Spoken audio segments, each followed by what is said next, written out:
आप सभी का स्वागत है चौक एंड टेस्टर अकेडमी के ऑफिशियल यूट्यूब चैनल पर। और एक बहुत बड़ी इन्फॉर्मेशन निकल कर आई है DSSB TGT के हवाले से। इसमें जो है वो काफ़ी सारे सब्जेक्ट की जो है वो पोस्ट थी, उसके जो एग्ज़ाम की डेट है वो आ गई है। आप लोग देख सकते हैं यहाँ पे स्क्रॉल करके। और इसमें अगर टीचिंग की बात करें तो TGT उर्दू मेल और TGT उर्दू फीमेल की जो है वैकेंसीज़ का जो एग्ज़ाम डेट है वो 27/8/2024 को वो आपका होने वाला है सेकंड शिफ्ट में। वहीं TGT पंजाबी का जो है वो आपसे होने वाला सवाल जो है वो इसमें यहाँ पे जो है वो उन तलबाओं के लिए थोड़ी परेशानी बन सकती है जिन बच्चों की अभी तैयारी नहीं है। बहुत कम वक्त दिया गया है, तकरीबन 1 महीने का वक्त दिया गया है। तो आप जो है वो अपनी तैयारी को जो है वो और तेज़ कर दीजिएगा।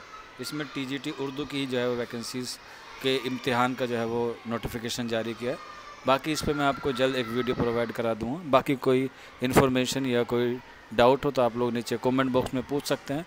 और आपके पास 1 महीने का वक्त है, आप इसमें जो है वो अपनी अच्छी तैयारी कर लीजिएगा। और चौक एंड टेस्टर अकेडमी आपको जल्द से जल्द जो है वो अच्छी गाइडेंस जो है प्रोवाइड कराने की कोशिश करेगा। तो आज की वीडियो में इतना ही था। मिलते हैं आप लोगों से जल्दी नेक्स्ट वीडियो में।